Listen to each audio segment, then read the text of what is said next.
Okay, hello everyone out there. This is Justin from the Inner Fellowship of Men, Angels, and Spirits. Um, yeah, it's been about 2 weeks since the last time I live streamed, and wanted to live stream last week, but there were many other things that had to be done, and I this time of last week. That was like my only chance to rest between those things, and I thought it might be better to take the time to rest as there were many things that were still up in the air. So I couldn't speak to it as well as I can maybe speak to it today because there were things that were up in the air. And I'm not really permitted, I think, to go into detail about that, only because if I go into detail about it, I will enter into the domain of error, being that the way I perceive things uh, is circumscribed, which means that it pertains to me. And if I try to speak to it as an objective reality in too much detail, well, then it will be something that for me would be correct, but would not necessarily be correct for others. And it takes sometimes, it does sometimes take time uh, to ascertain more events of what the direction that things are going in that just doesn't have to do with me and the petition that I've made and the response to that petition, but really what decisions others have made. And even going into detail as to what those others are or who those others are, it really just wades into that same territory of error in so much as it could lead people to make false assumptions. And I don't want to do that, so I'm not going to go into detail about that. But as I usually do, I will start things off with, I guess, a quick summary of some of the things that have happened over the last 2 weeks. Um, yeah, I know what I want to say, but I don't really know how I'm going to be able to connect the dots on this one. But I do want to point out that I come into this already knowing what picture I perceive, and really any recitement of the events that are current is really my connecting the dots in such a way that it completes the picture that I already see. And I think it's important that everyone realize that that's what they're doing. There is something happening inside of them that's presenting a picture. And when we look out into the world and we look at the events that are unfolding, we try to make them fit that picture.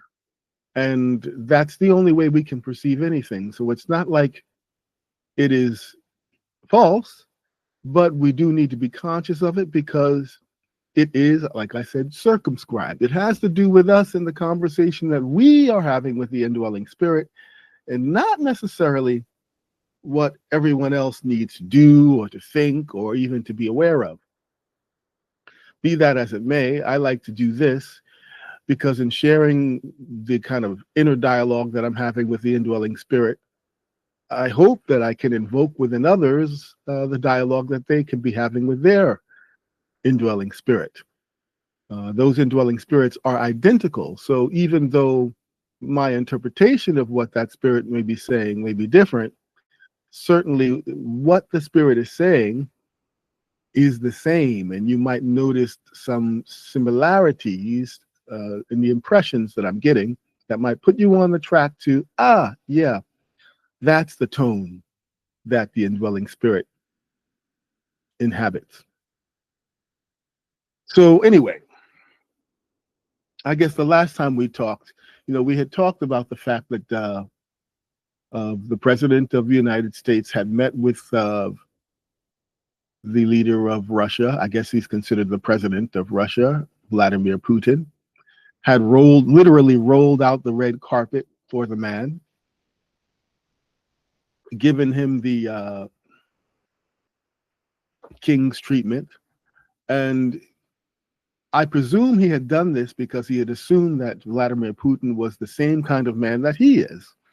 That if you flatter him, if you make him look good, he will reward you for that. And he was hoping that the reward would be that Vladimir Putin would come up with some kind of concession for peace between Russia and Ukraine. And of course, at that meeting, as we had discussed last time, no such concessions were made. In fact, Vladimir Putin, as far as I can tell, pretty much just laughed at Trump's attempts to appeal to his narcissism, because he is narcissistic, Trump that is, and pretty much outmaneuvered him.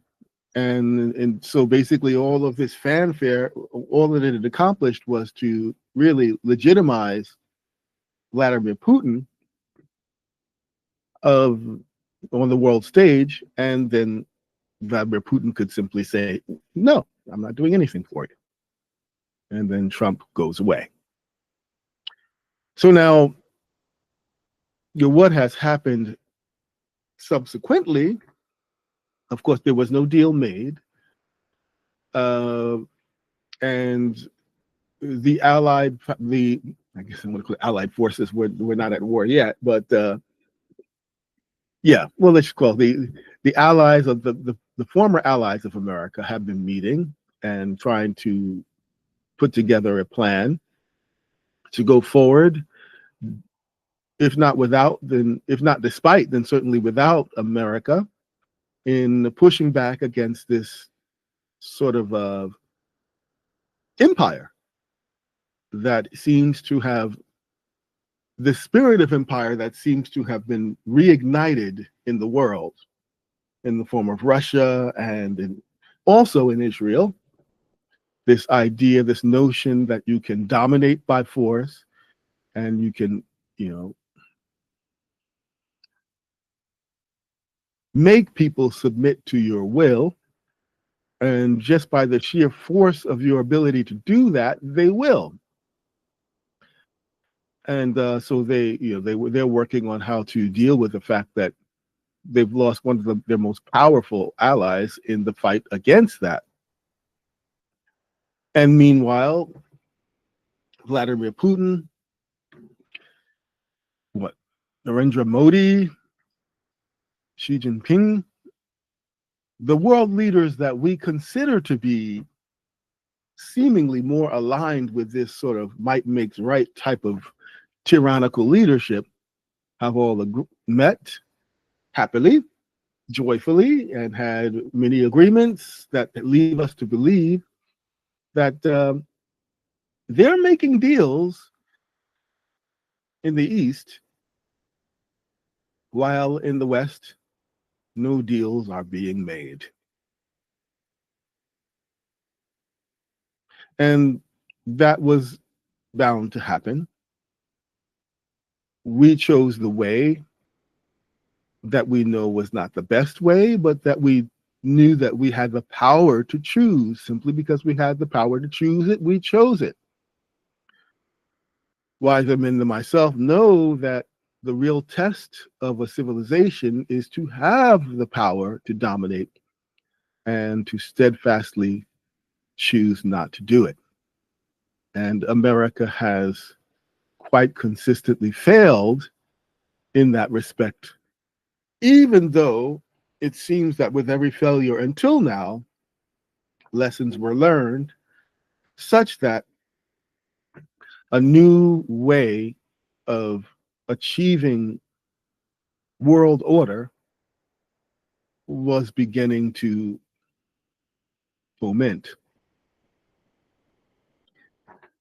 That way is being systematically deconstructed, not only by certain unaligned forces in the East, but also by our current leadership in America. So that's not good. Last time we had talked about the fact that Trump had unleashed the National Guard and the military in the District of Columbia, D.C. undermining possibly the wishes of the mayor of that district, although the mayor of that district is in a very precarious situation as they do not have statehood in the same way that the other 50 states do. So they cannot really claim jurisdiction over the president when the president says he wants to do something. So he decides he's going to do law enforcement in DC, and there are no clear-cut stipulations within the Constitution that allow her or the mayor to fight back against that. And maybe she may not want to, considering that she does not have the resources that the federal government has, and the fact that the DC so largely relies on federal resources because it is the host of the federal government. So we've got troops marching down the streets, not really in the crime-ridden streets. The crime-ridden streets have been pretty much left alone, but really they've been marching down the streets to create a presence in those most visible areas. Of the only people that I understand to have been really taken were people who were known perhaps to have a criminal record but weren't in the midst of any crime at the time, because why would you commit a crime while the streets are militarized? And of course, this liberates the president to say that they have completely eliminated crime because, right, no one's going to rob a bank while there's a tank across the street from it, right? And they'll just simply wait until that military presence has gone away. I mean, if they are criminals and they have criminal intent. So for as long as there is a military presence there, yeah, crime will be low, if not zero, because the opportunity is not there. But with that absence of opportunity is also the absence of the sense of freedom of movement, the sense of freedom of expression when your city has been militarized. There are lots of people who live there, and while they may not feel like they're in danger, they certainly don't feel any safer than they did when they were just relying on their metropolitan police. Because the truth is that military is no more interested in protecting the most vulnerable people, the people who are most subject to the crimes, than the metropolitan police ever had been. They're really there just to make a statement to show America that basically the red states are now going to take control over the blue states. So much so that now Trump is suggesting that he might, have the same military enter into the cities of Baltimore, cities like Detroit, of Michigan, possibly even New York City, to do the same job. And what is that job? That job is not necessarily to fight crime, but to prevent crime by making it such a police state that there's no possibility of a crime being committed. But the problem is that in order to do that, you have to continue to have that military presence there indefinitely, because as soon as it goes away, then the crime would come back. You have not caught the criminals so much as you have given a clear indication to the criminals that they should not commit a crime at this time or in these particular places. It again is that same spirit of forcing people to submit to your will by the sheer force and power of your comparatively greater strength. And this is the other way. This is not the living way. This is the other way. Control through force and dominance. It would not be the first time we've made this mistake.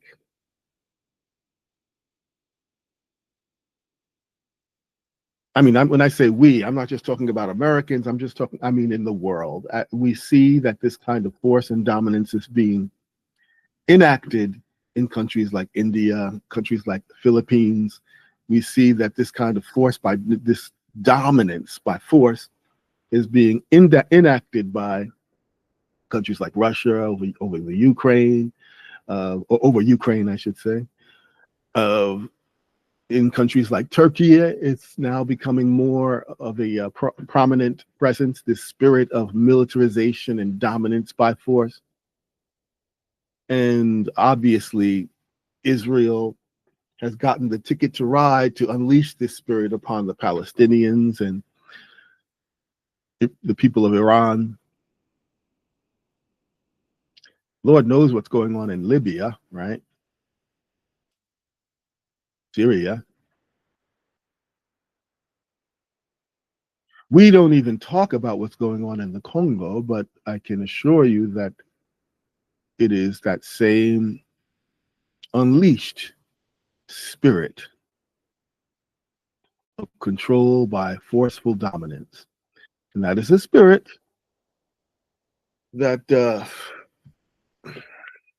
possesses us all from time to time, particularly when we go to extremes. And we'll probably get back to that if we have time. I don't want to go too long because I started late and I've got book club coming up right after this live stream. So we'll try to get through this pretty fast. So in Minneapolis, in Minnesota, was it Minneapolis? Somewhere in Minnesota. I believe it's Minneapolis, but it could be somewhere else in Minnesota. There was another mass shooting.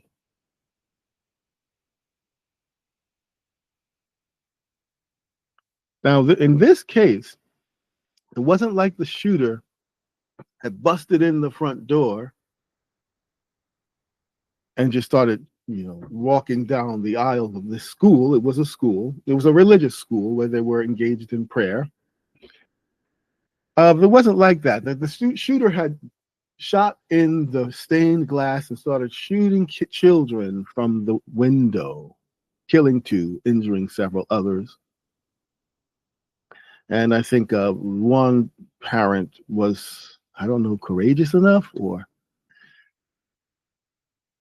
possessed of enough conviction to allow her with a 10-year-old son or younger 8-year-old son to actually be interviewed and explain what had happened, as his best or his friend covered him and was shot and severely injured, protecting him.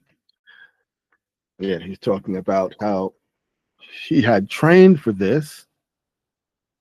The school, once or twice a month, they have drills to prepare for this. So they knew that they should get under their pews. Like, did I mention that this is a religious school? They were in a church-like setting and they were in prayer and worship.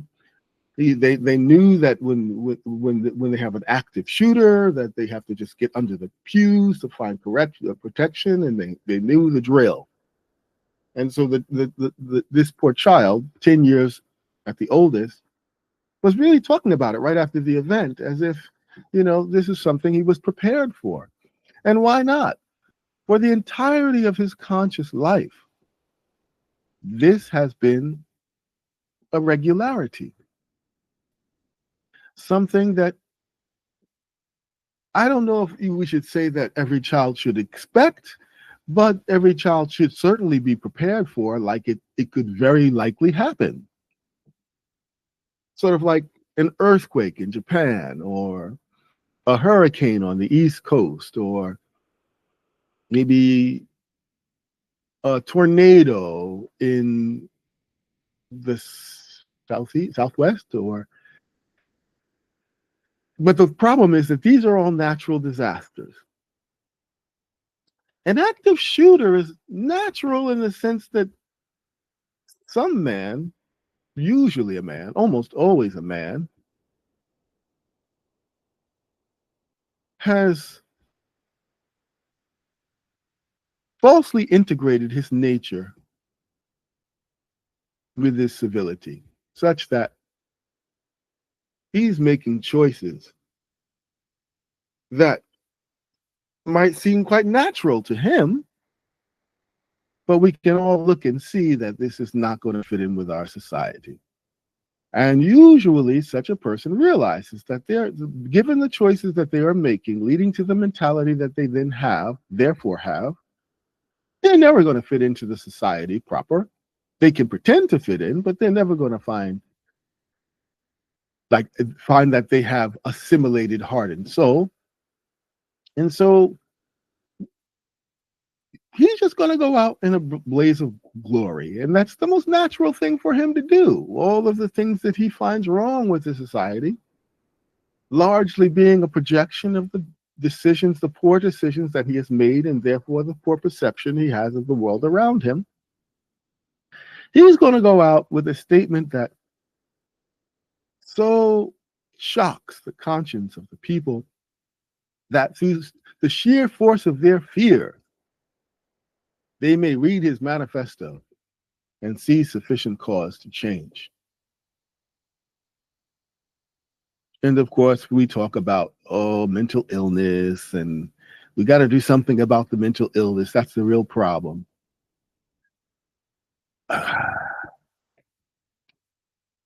But mental illness is a problem everywhere. Mass shootings are a problem in America. That's not to say that they never have happened or never will happen anywhere else, but it's only a problem such as we see in America, in America. And it's not, I don't presume, because people in America are more mentally ill than people in England or people in Europe or people in Asia, even. It's not that. It's that America not only has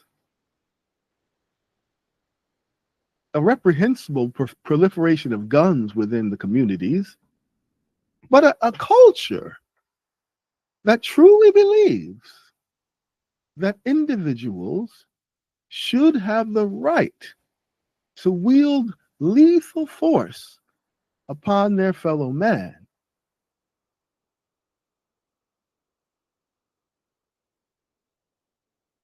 And this is a very primitive assumption about what life is and what life is about for a God-knowing people. Why would you even want the right to kill someone, even to protect yourself, when there are so many other options available? And sure, you could probably imagine a situation where there's no other option available. But is it really worth sacrificing the lives of so many men, women, and especially children in anticipation of that one moment in a lifetime or in a number of lifetimes, or that may never come, likely will never come, that you will be prepared to wield the lethal force that will be necessary and that you'll have no choice but to wield?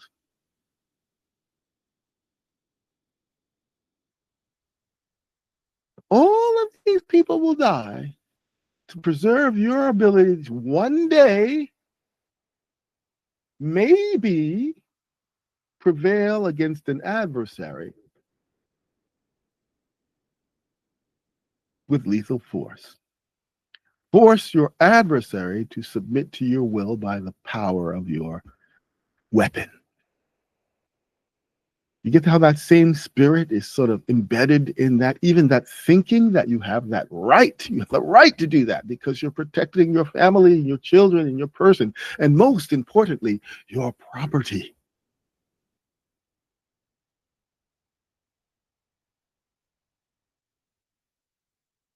I mean, you could just let them have it and get it back later. You could try to reason with someone. You could duck and cover, whatever you have to do to avoid killing that person. But the thinking that you should have the right to just kill them because they're not doing what they should be doing, or what you think they should be doing, or what even the law says they should be doing. You should just be able to just kill them. And therefore, everyone has the ability to just kill someone when they feel that they have been wronged or that they are under threat. Now, my ancestors understand in America the danger of that.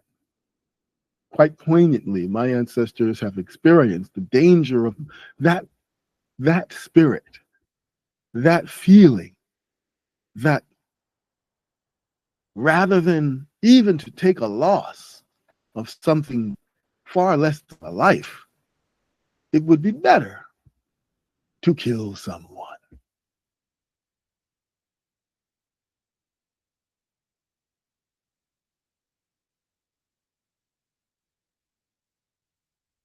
Would be better to hang a slave than to let him get away.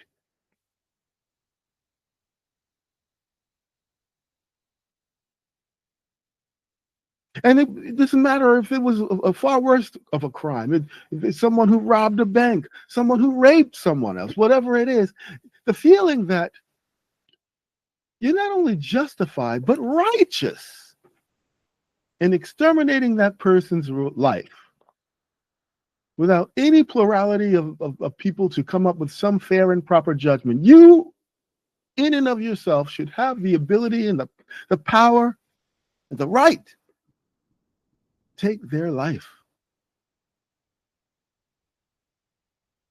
And America, well, that spirit is at America's foundation.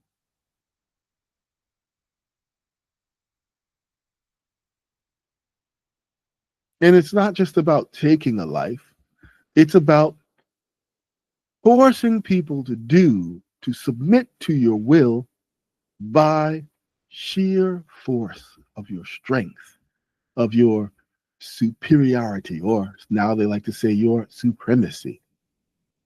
The ability to do that means that it is right to do that. This spirit is now rife in the societies of America, spreading rampant throughout Europe and even Northern Europe. South Africa, I don't know if they've ever been able to subdue that spirit, transform it. But this spirit is rife now. It believes, I mean, people believe it is a part of the panoply of spirits that constitute what we consider the spirit of God.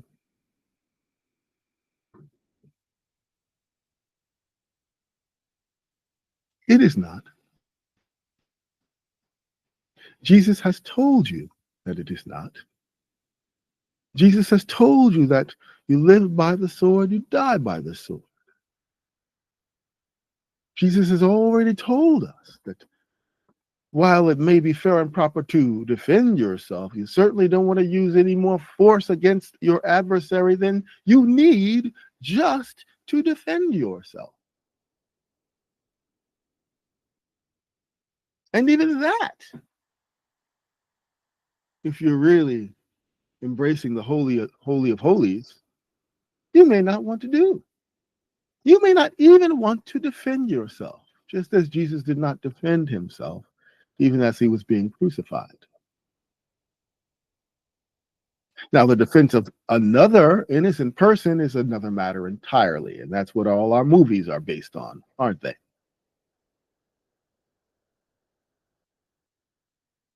This spirit.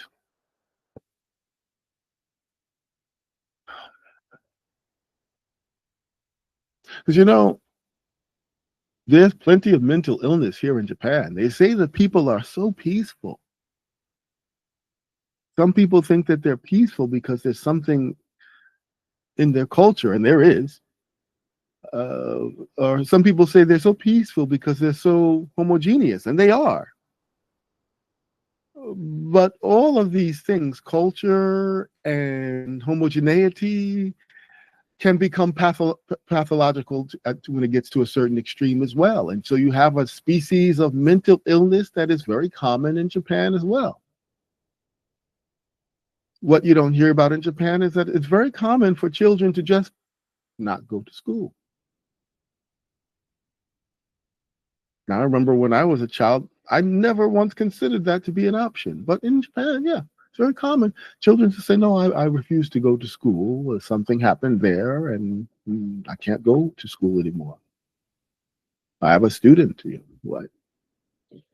You say, oh, he's a new student, but they said, oh, whatever you do, don't talk about school because he can't go to school. And like I said, in America, that wouldn't even be tolerated. But like I said, it's a different culture with its own different pathologies. And it continues right on into adulthood. Lots of people in Japan work insanely hard and then just, I don't want to say routinely, but periodically just burn out until they've got to take 3 to 6 month leave to stabilize their mind because they had a nervous breakdown of one type or another, usually due to not just being overworked, but lack of self-expression, lack of communication, lack of connection, lack of an ability to decompress in a meaningful way. So like a couple of weeks ago, I know I may have told you, I don't know if maybe I didn't mention it. I feel like I mentioned it to someone, but I thought, Japan has so little crime that this one man who had stalked this one woman somewhere in Japan ended up killing her, sneaking into her apartment and not meaning to kill her, but I guess found himself in some kind of situation where the only thing he could do was to kill her, obviously following the momentum of a lifetime of bad decisions, right? And that was in the news for weeks because it just doesn't happen that often. Although stalking happens quite a bit, mental illness exists quite a bit, but the murder aspect of it just doesn't happen that often. Why? Because the capacity isn't there. Or even the mentality that says that it is righteous to even wield such a capacity simply isn't there. Now, last weekend,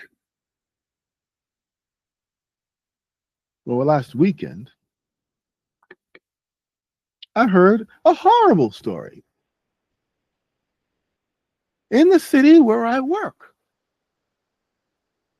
A woman was decapitated. Decapitated. Her head taken off. Now, I don't know if it was like a samurai type of thing where someone came with a katana and took her head off, or if someone just hacked at it the way that it really, in real life, heads come off. But someone took a sharp object of some kind and severed a woman's head from her body. And from what I understand, I haven't researched this. I've only gotten this from word of mouth, but this was like in the city center in a public place, if I'm not mistaken. If I'm wrong about that, I'm happy to be corrected. But regardless of what the circumstances were, a woman was decapitated. And I was actually asking my coworker who lives in the same area, and by the way, at that time, the man had not been caught. I can only assume that he has been by now. I hope that he has been by now, but she was kind of scared because she lives in that neighborhood.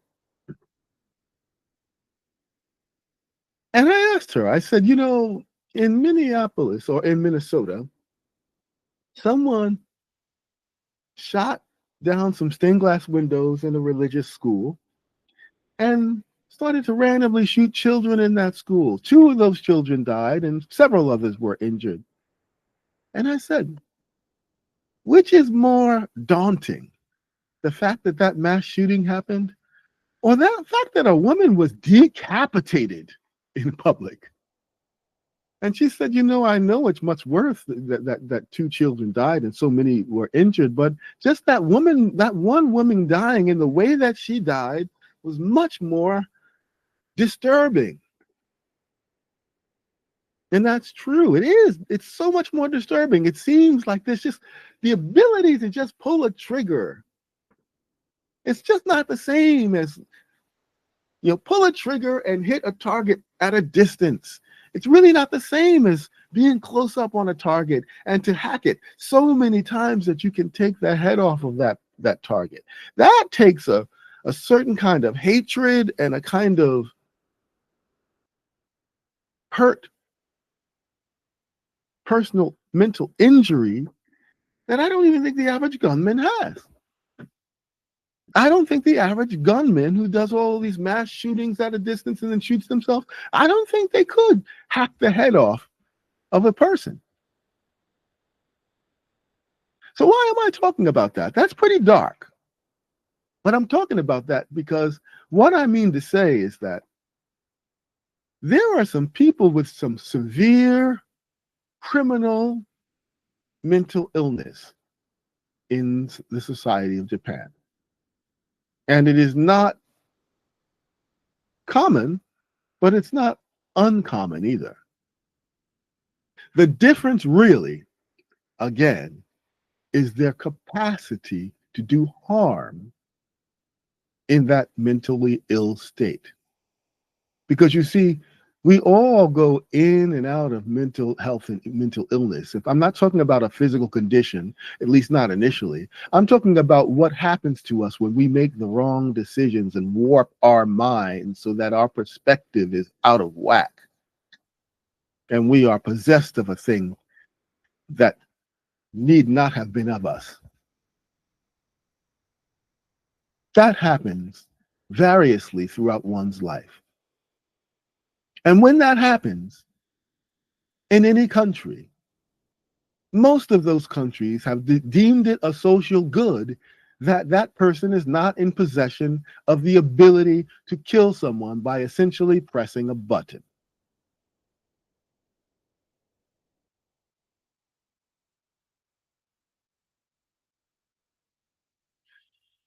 So now Trump wants to have the military in the streets of Baltimore, Detroit. They're already in Los Angeles. They're already in DC, in the streets of New York. Now, if we really want to think about the Second Amendment, this right to bear arms, the reasoning behind it was that you may have to use force against your central government as they begin to usurp the sovereignty of your local state government, state or city government. That there may come a time when the federal government invades despite the will of the local state government. That's happening. That has happened in Los Angeles already. Arguably, that's happening in DC now.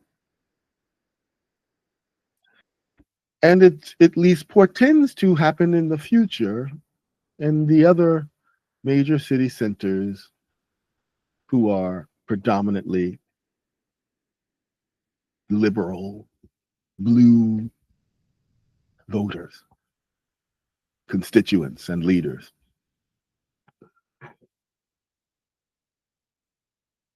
So you would think that this would be the time then, right? This is what the Second Amendment is for. So at this point in time, people in Illinois, people in New York, people in California should be taking up arms.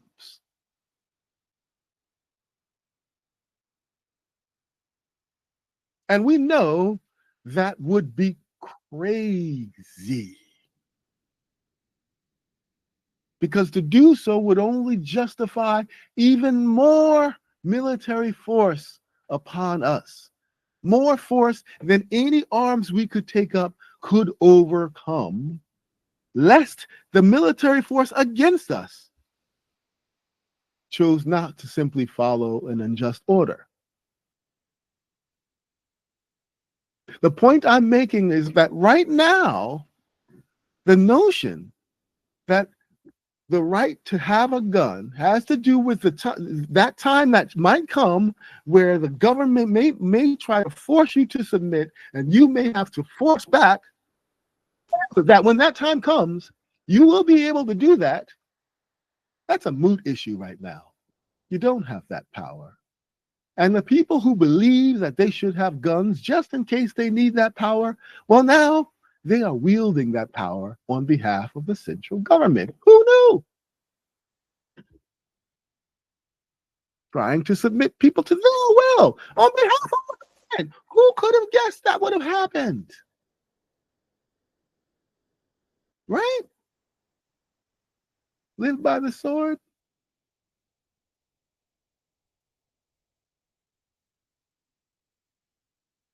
The last thing anyone should ever do is take up arms against the military. And I mean the very last thing. In fact, in all likelihood, it is the last thing they will ever do. So this whole idea of the right to bear arms because the government might do, no, it never was for that reason, at least not that way. I mean, it was so that a national guard, that every state and every local government could have their own private or national or local militias that were under their control, under their intelligent supervision, so that their force could be wielded against the central government that might come upon them. But now we've got a central government that's got fighters and aircraft carriers and drones and things that the local government will never be able to have and wield against a central government. So even that, not even a practical consideration in modern day. This whole right to bear arms, I'm not saying I'm against it. I'm not saying I want to take away people's guns. But at this point, we have to realize that it is silliness. It is an exercise in self-deception that you really think that all these people dying in all these mass shootings, or even just regular gun violence, that it's worth it for that one glorious moment when you will need to protect yourself, and you will be able to, be it from a criminal, a rogue slave, a native savage, a king, or your own mad president. That gun is not going to be what helps you. Just like it's not what's going to win the day in the world, which we had learned after World War II and have had successive reminders of with every war that came after. We've learned that more and more wars lead to death and stalemates. They don't really lead to great change anymore. They don't really lead to conversions of will. At best we can hope for is that we will be occupying people who hate us, placing ourselves in greater and greater jeopardy. You see, what had been understood as a result of all the wars that we've had in the past is that the only viable way, the only sustainable way of finding peace in this world is through goodwill. Goodwill.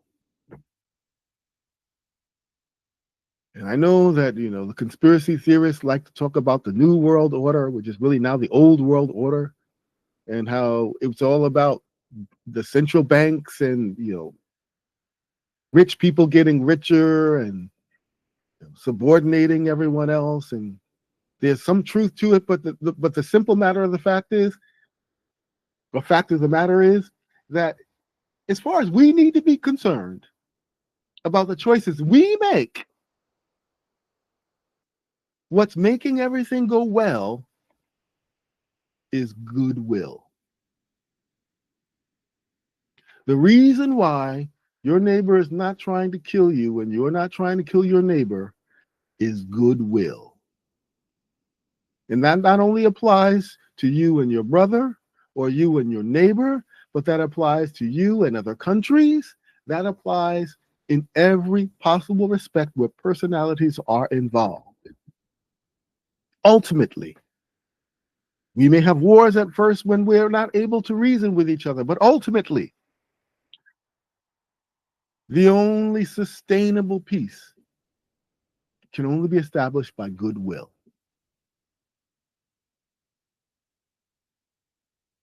And we are seeing the end of goodwill now.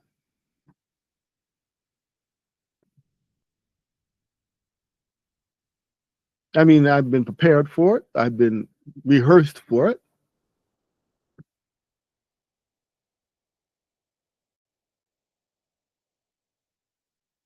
It is not surprising to me that it is happening. What is surprising to me, though, is that it's happening so fast and that there are so few who seem to be able to recognize it. I mean, it's like you're seeing the end of goodwill, and your only response is to have even less goodwill yourself. Do you see what they are doing? They have no goodwill. Therefore, we should have no goodwill. We need to fight fire with fire.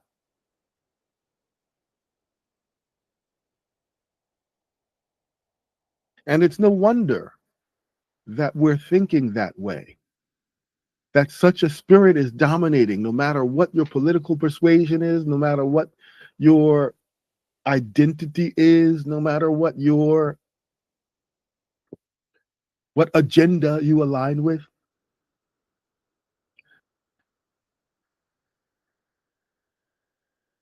The spirit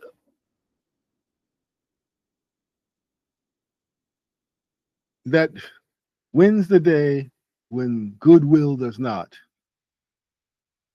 seems to be running things for most of the people that we can see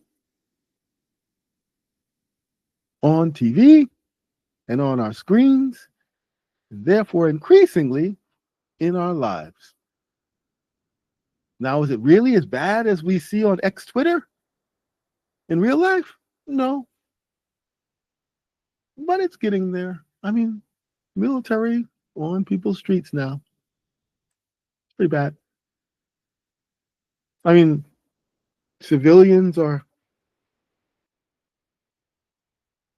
throwing sandwiches at the military.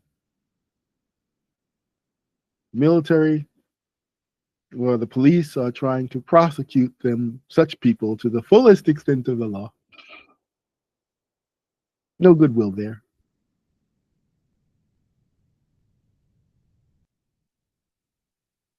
So what we have now at the end of goodwill is ill will. We have ill will for each other.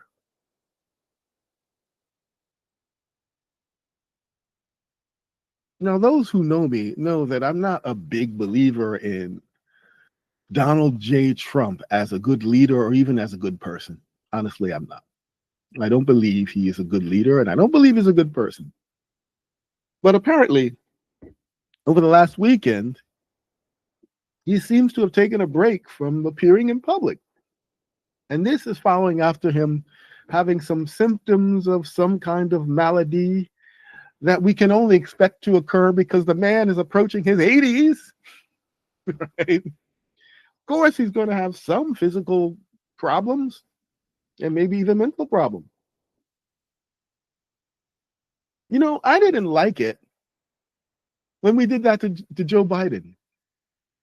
It's like the man is old. We all know he's old, and every time he appears, like, you see, look, he's old. It's like, I can't believe it. He's old. Yeah, he's old.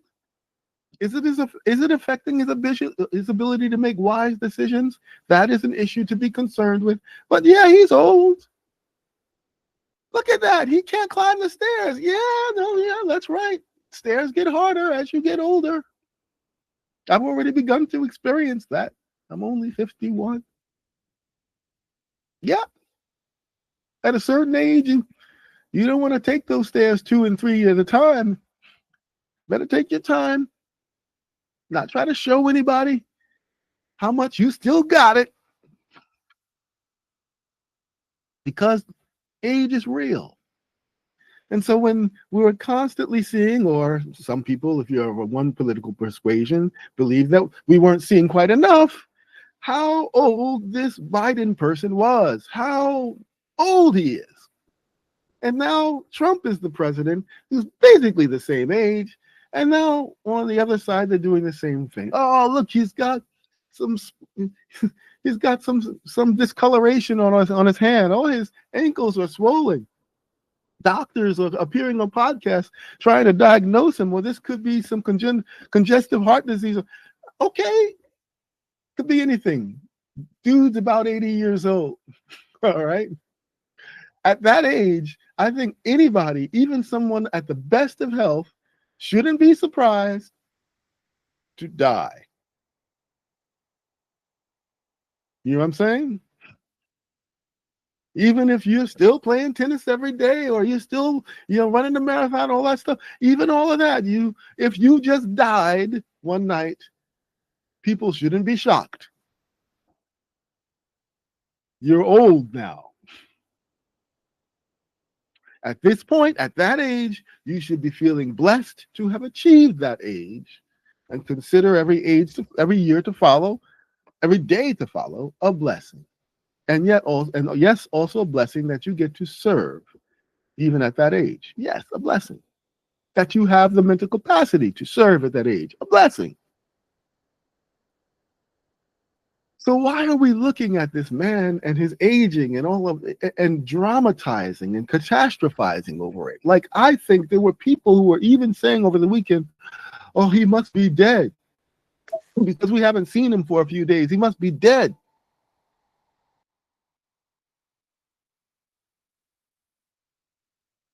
And not only that he must be dead or he must be dying, but there's that hint of gleefulness in the fact, or in the notion, that maybe he's dying, maybe he's going to die, because of course there's so much hatred for the man,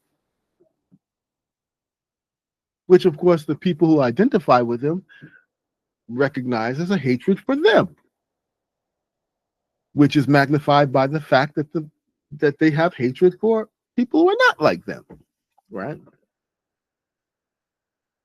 I mean, I think he finally gave a press conference, and I was watching a podcast that was covering this press conference, and they were talking about, oh, I bet he's going to look like this, and I bet he's going to have this problem, and see if he can walk straight, and can he use both of his arms, and check for any kind of discoloration. And the man appeared and seemed okay.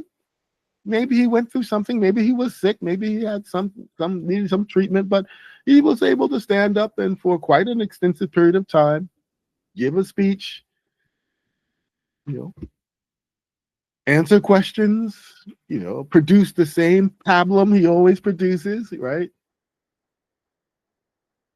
I mean, no, he's not dead. Doesn't appear to be dying. And the funny thing is, the people who were, hosting this podcast, they were like, "I'm so disappointed." I mean, at first they were like trying to look and say, "Oh, look, I think he's slurring his words. What? Don't his eyes look a little puffy? Yeah. Oh, look, his neck is a little bit, the skin around his neck is a little bit loose. Yeah. Oh, yeah, he does appear to be a bit pale. But at the end of the day, he got through that press conference just fine, as always." And they were disappointed. Disappointed that he was not only was he not dead, but he didn't even appear to be dying.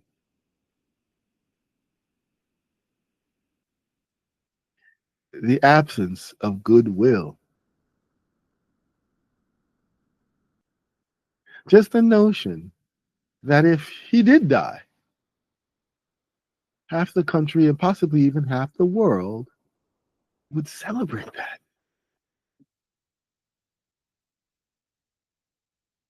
Mm.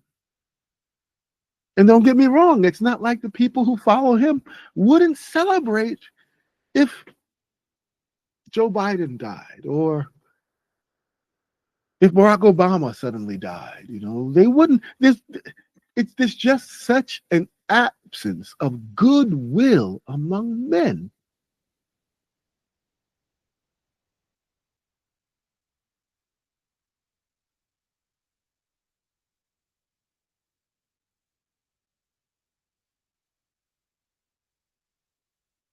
So that's the problem, isn't it? How did we get to this place where there's so little goodwill? Well, I named this video Surviving Materialism and subtitled it, or Surviving Materialism in a Post-Empirical World, and subtitled it, And the End of Goodwill. Well, the reason why the goodwill is at its end is because we have not, in sufficient numbers, been able to transcend materialism. Materialism is the belief that, I'm not going to go to the textbook definition, but I believe that it is the belief, and not even just the belief, but the lived assumption that material things are what matter most. And obviously, it is so endemic in our culture that the word matter includes the word matter, right? When we say something matters, it's the same word or similar word to the matter of materialism. That something matters is that it is material, and that which is not material doesn't matter. And now we are so consumed, not just consumed with, but consumed by matter, material things. What works? What wins to get you the things that you want, even when you don't even need them, even if it deprives others who need them of it? What can get you what you want and help you to keep it? That materialism, to such end that even our so-called religious leaders resort to it, ask you to pray for it more. Pray for more money. Money is a blessing. Now, don't get me wrong, it's not necessarily a curse, but there's no relationship between money and spirituality. None. I'm not saying there's anything wrong with money, but there is no relationship between the two. There's no relationship between spirit and matter except how it is coordinated. The two are coordinated in the mind. And that's where the problem lies. Because like I said, while there's a spiritual centrum of gravity and there's a material centrum of gravity, it is in our minds that they must be somehow coordinated such that there is a true centrum of gravity of mind. And we are living off of a false centrum of gravity. One that is incredibly, overly materialistic and utterly unresponsive to the spirit of the matter.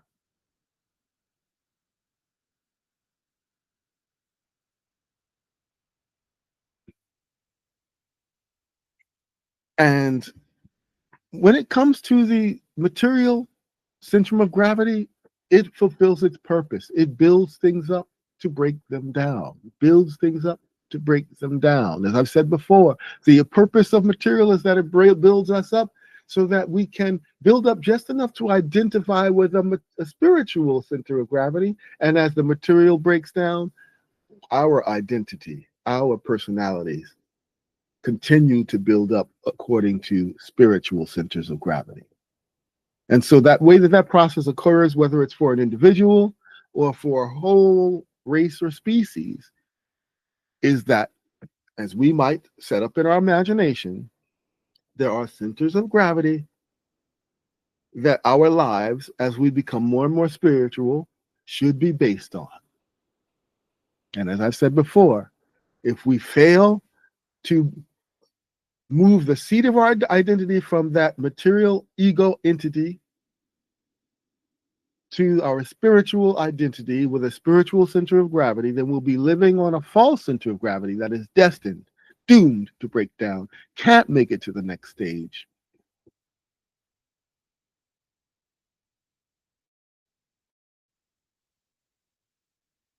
And that can happen several times in a lifetime. Every choice that we make, we have the choice to make a choice to identify with truer, more spiritual centers of gravity or with false and more material centers of gravity. We always have the choice. In most moments, we have a choice between the two. And it is a difficult choice because we are material beings that must, to some extent and degree, satiate that organism that we are or that we inhabit. So then the challenge is to do that in such a way that more and more identifies with spiritual centers of gravity. Well, that begins with goodwill toward our fellow man. The desire to do good to others, the sincere wish for good to happen to others.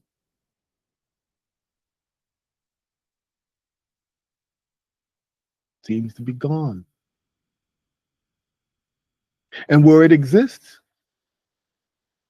seems to be unentertaining. Been just one viewer this whole live stream. That's usually the case.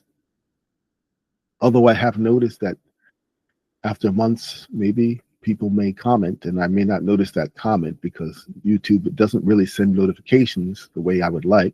So I apologize if you've commented on these videos and I haven't responded. I will get to that. But yeah,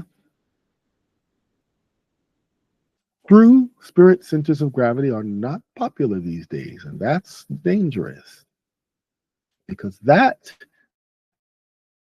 means that what has been built up of a necessity will then break down. I don't want to say too much more, but I did want to mention today I was doing some private coaching. I'm a student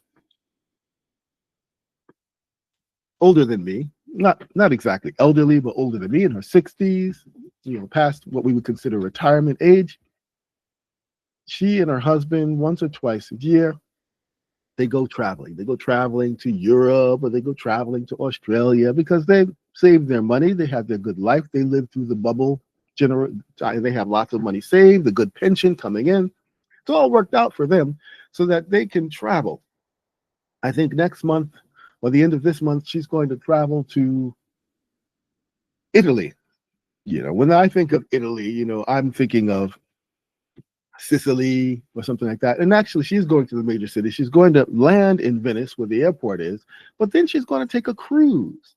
And the cruise is going to go not to Rome, but somewhere near Rome. And it's going to go to Croatia, where she'll stay for a few days. Then she's going to go to some other city in Italy, and then eventually go back to Venice and come back. The point is that while she was showing me all these places that she's going to go on the map, one part of me was thinking, wow, it's amazing how there was a time when people lived their lives and that they would expect to do such things in their lives. And it's like, yeah, that's amazing. That's amazing, isn't it? That even now, people in Western or developed world, the average person thinks they're supposed to be able to travel the world. The average person thinks they're supposed to be able to do that. The average person thinks that every individual and every family is supposed to have their own house and their own car. Every individual thinks they're supposed to have all of this unto themselves. All of this stuff. well, these experiences of a material nature. And I'm not criticizing her. That was her generation, and this is what her priorities were. This is what they worked hard for. Now they get to do this. I don't think it's a reasonable expectation for anyone younger than myself. And if you're depressed because you can't do this, it's because your expectations are way too materialistic for the times we are living in.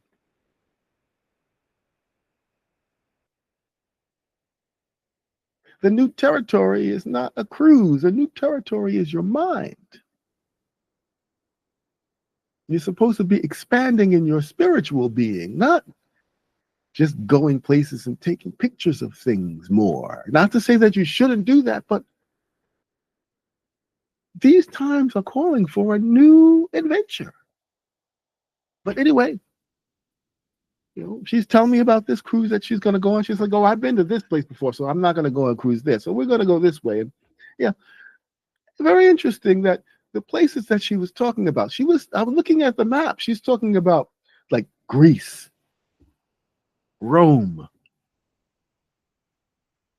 And I'm thinking to myself, I even told her about it. I was like, these places that you're going to, they were all once considered to be the whole world. I mean, there was a time when Egypt was just the world, or at least the world power.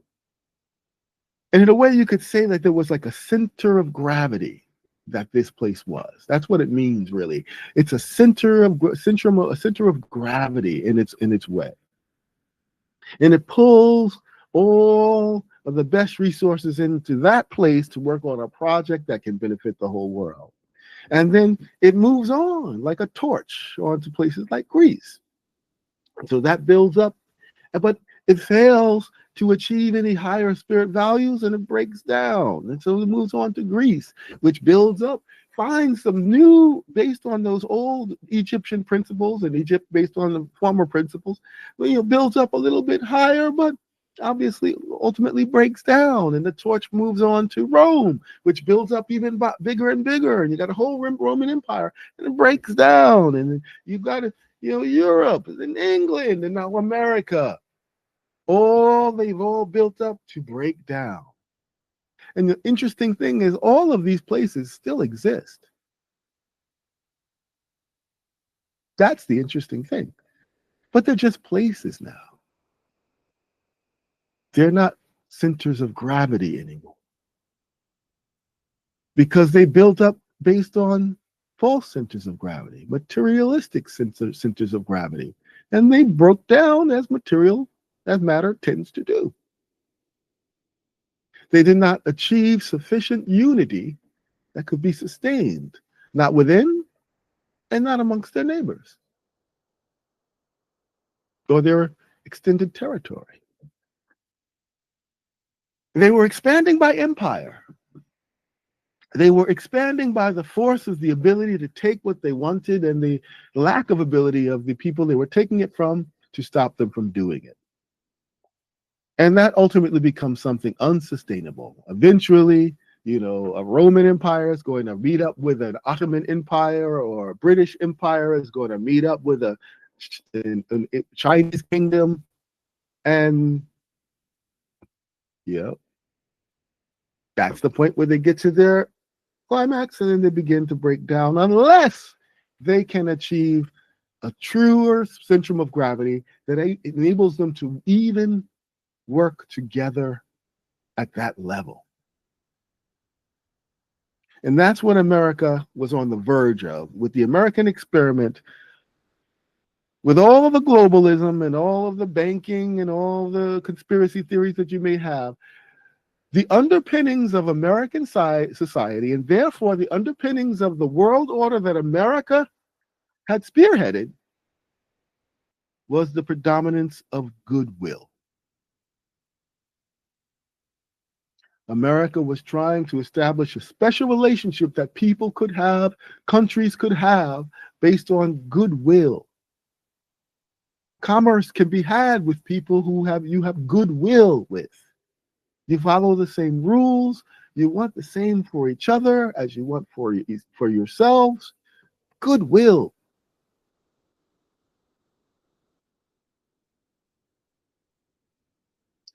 This whole globalist society was a society of goodwill. And America was the trailblazer in that, especially in that anyone from anywhere in the world could come there to America. And on the basis of this goodwill, become American, be treated equally, at least under the law. And even if they don't get along with their neighbors, surely their children will get along. And they could have one unified identity known as American. It's not possible in Japan. It's not possible in China.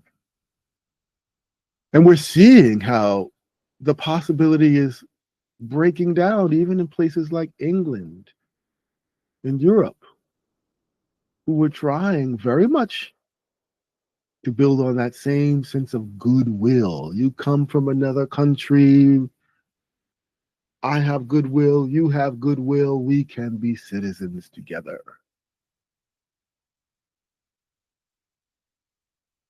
But when I don't have goodwill, I don't perceive you to have goodwill.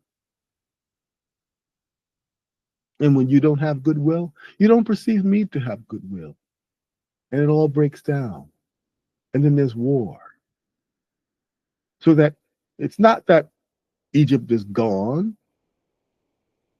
It's not that Greece is gone, or Rome is gone. England's still there. All of the European countries are still there. They just don't have the centrum of gravity. They're not centrums of gravity anymore, because they broke down at the point where they needed to move to the higher spiritual vantage point of a higher center of gravity that we experience even in our secular lives as goodwill towards man.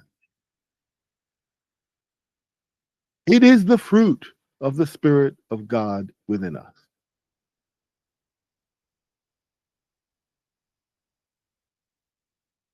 And when we fail to bear it, it breaks down.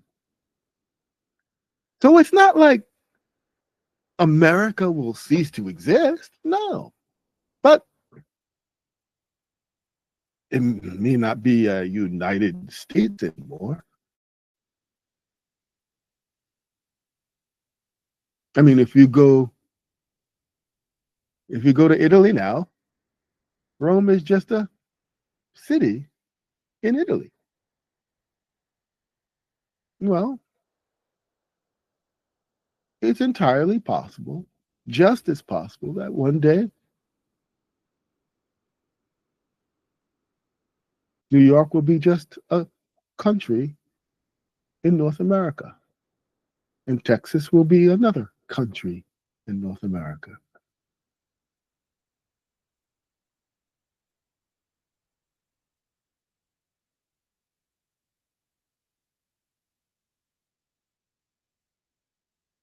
Materialism, the inability to survive it, to transcend it,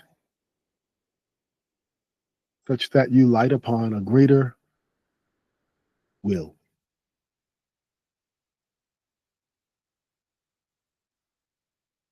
We have failed to do that several times. Each time that we have failed to do that, be it as individuals or as a collective, we have missed windows of opportunity to transcend the material, the trend of material to build up just to break down. We've been missing some major windows of opportunity just of late.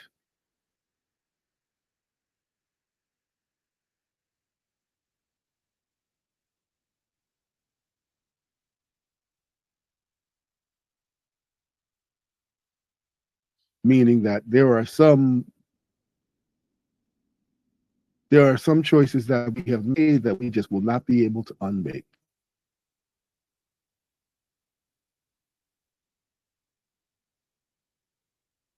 And it is my understanding that there will be no more passing on of torches.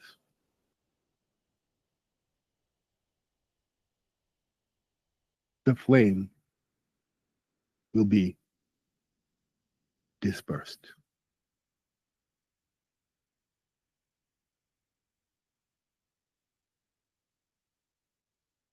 So if what you wanted, if what you understood is the call for decentralization, you shall have it.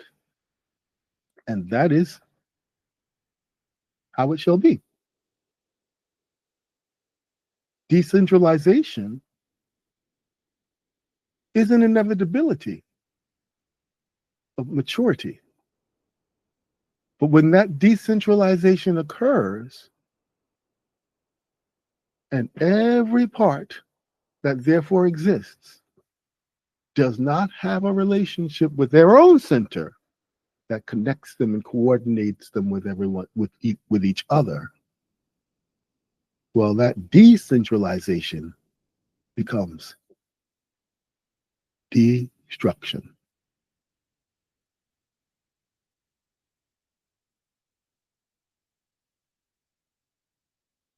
I went over an hour, surprisingly.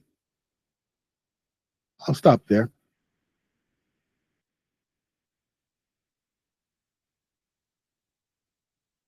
There is an indwelling spirit.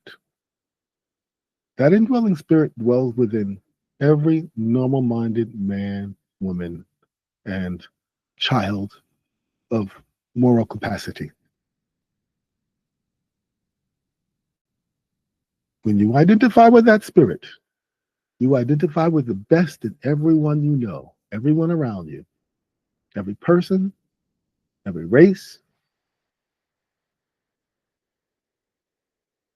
every nation,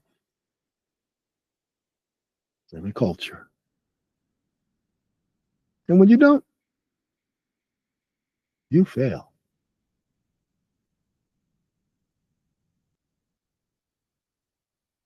That's all. I'll stop there.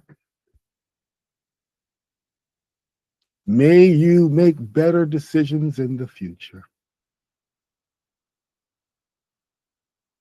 And I hope that you begin to quickly and swiftly recognize how what occurs next is the inevitable consequences of the decisions you've made until now. See you next time. Bye for now.